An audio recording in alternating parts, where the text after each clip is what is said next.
You haven't been hungry in 4 days. Not very hungry, not could eat but don't feel like it. Actually, not hungry at all. You look at food and feel nothing. No pull, no desire, no physical sensation in your stomach telling you that you need to eat. You should be starving. You've barely eaten anything. A few bites here and there, maybe a handful of crackers, half a banana, nothing substantial. But you feel fine. Better than fine, actually. Clear-headed, light, in control. Everyone else is worried, asking if you're okay, telling you that you need to eat, but they don't understand. You're not hungry. Why would you eat if you're not hungry? That's the reasonable thing, right? Listen to your body. Except your body has stopped talking. And that silence, that absence of hunger, isn't peace. It's a distress signal you can't hear anymore. Because when your body stops asking for food, it's not because you don't need it. It's because your body has given up asking for something it's not going to get. And now it's started eating itself. Hunger is supposed to be automatic, involuntary, like breathing or blinking. Your body monitors your energy levels constantly. When they drop below a certain threshold, your stomach releases a hormone called ghrelin. Ghrelin travels to your brain and activates your hypothalamus, the control center for hunger. That's what hunger is. A signal, your body saying, I need fuel.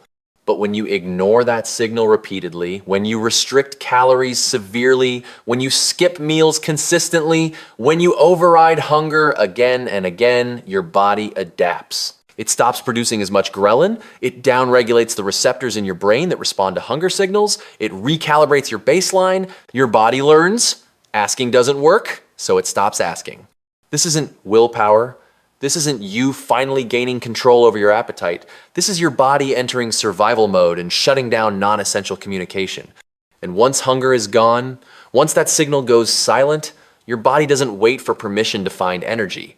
It just takes it from your muscles, from your organs, from your bones. You're not hungry because your body isn't expecting food anymore. It's already moved on to plan B. Consuming itself? Here's what happens in the first week without adequate food. Your body burns through glycogen, the stored sugar in your liver and muscles. That lasts maybe 24 hours. Then it starts breaking down fat, and you feel fine, maybe even energized. This is what people talk about when they say fasting makes them feel clear-headed. But fat alone isn't enough. Your body needs protein, amino acids, the building blocks of every cell, every enzyme, every neurotransmitter in your body, and when you're not eating enough protein, your body has to get it from somewhere. So it starts breaking down muscle. Not just skeletal muscle, all muscle. Your heart is a muscle, your diaphragm is a muscle, the smooth muscle lining your digestive tract is muscle. Your body is cannibalizing its own tissue to survive. And you don't feel it happening because the part of your brain that would signal alarm, the part that would make you feel desperately, urgently hungry has been shut off. You're walking around feeling fine while your heart is literally shrinking, while your organs are deprioritizing function, while your brain is losing gray matter. And the worst part? The less you eat, the less hungry you become. It's a spiral.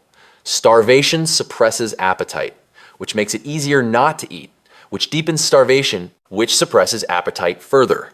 By the time you realize something is wrong, your body has already been in crisis for weeks. There's a moment when eating stops being a choice and starts being impossible. Not psychologically, physically. Your stomach has shrunk. The muscles lining your digestive tract have atrophied. When you try to eat, even small amounts of food sit there, heavy, uncomfortable, refusing to move. This is called gastroparesis. Your stomach has lost the ability to empty itself properly. The rhythmic contractions that push food through your digestive system have weakened or stopped. So you eat a few bites and you're uncomfortably full, bloated, nauseous. You feel worse than if you hadn't eaten at all, which makes eating even harder, which makes your body weaker, which makes gastroparesis worse. It's a trap. Your body needs food to heal. But your body can't process food anymore because it's too damaged from not having food. And hunger still doesn't come back because your body has recalibrated. It's accepted this new baseline. This is normal now. Except it's not normal. You're dying, slowly, quietly, while feeling mostly fine. Then there's refeeding syndrome. This is what happens when someone who's been starving finally starts eating again. You'd think food would help. that calories would restore function, that eating would reverse the damage. But if you eat too much, too fast after prolonged starvation, your body can't handle it.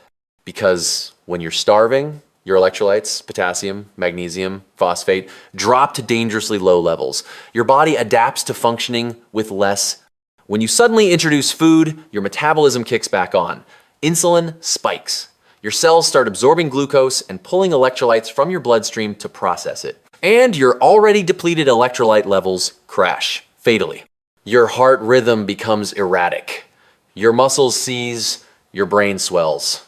You can go into cardiac arrest, have a seizure, slip into a coma. People die from refeeding syndrome. Not from starvation, from eating after starvation. That's how damaged your body becomes when hunger disappears. Even the solution, food can kill you if it's not done carefully. This is why people with severe anorexia have to be hospitalized to eat, why they're fed through tubes with carefully calculated calories and monitored around the clock, because their bodies have forgotten how to process food, and reintroducing it is as dangerous as withholding it.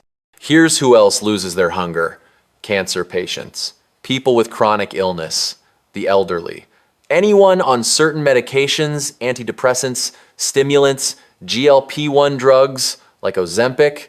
Appetite loss is one of the strongest predictors of mortality in hospitalized patients. Stronger than many lab values, stronger than blood pressure or heart rate, because when hunger goes away, the body is signaling, I'm giving up. Not consciously, not emotionally, biologically. Cancer does this on purpose. Tumors release chemicals that suppress appetite. They don't want you eating. They want your body breaking down muscle and fat so they can consume the nutrients. Depression does this too. It dampens the reward centers in your brain. Food stops feeling worth the effort. You're not hungry because your brain has stopped registering pleasure or reward from anything. Medications silence hunger because they alter neurotransmitter levels, the same chemicals that regulate appetite. And once hunger is gone, once your body stops asking for food, getting it back is incredibly hard, sometimes impossible. People recover from cancer, but their appetite never fully returns. They have to eat by schedule, by discipline, by force for the rest of their lives because the signal, the internal drive that tells you to eat, is gone. The scariest part is how normal you feel. You're not writhing in pain, you're not collapsing, you're functional, going to work, having conversations, living your life, just without hunger. And everyone around you sees that you're getting thinner, that your face looks gaunt, that your energy is dropping, but you don't see it. Or you see it and you think, I'm fine, I'm not hungry. My body would tell me if I needed food. Except it won't, because it already tried. And when you didn't respond, it stops trying. Your body is like someone screaming in a soundproof room. It's sending every signal it can: fatigue, dizziness, hair loss, cold hands, brittle nails, irregular heartbeat. But the one signal you're listening for hunger is silent. And silence feels like permission. Permission to keep going, to keep restricting, to keep ignoring the other signs because the main one, the one you think matters, isn't there. But hunger isn't a reward for good behavior. It's not something your body gives you when you deserve it. It's a vital sign, like your pulse, like your breathing. And when it stops, you're not finally in control. You're just no longer able to hear your body asking for help. Some people get their hunger back with medical intervention, with refeeding protocols, with time and structured eating and psychological support. But some people don't. Their hunger signals never fully return. They live the rest of their lives eating mechanically, by the clock, by rules, never by instinct. Because their hypothalamus, the part of the brain that generates hunger, was damaged, starved of nutrients for so long that it lost the ability to function normally. Hunger isn't just about your stomach, it's neurological. And when you starve your brain, some things don't come back. Here's the truth no one wants to say. Hunger is not the enemy. Hunger is your body trying to keep you alive. When hunger disappears, you haven't won. You've just lost the ability to hear your body's most basic plea. And by the time you realize that silence is dangerous, your body has already been screaming in ways you weren't listening to. The fatigue, the weakness, the coldness, the hair loss, the heart palpitations. Those were the screams. Hunger was just the ask. And when your body stops asking, it doesn't mean you don't need food. It means your body has accepted that food isn't coming, and it started dying quietly. Without bothering you with the details,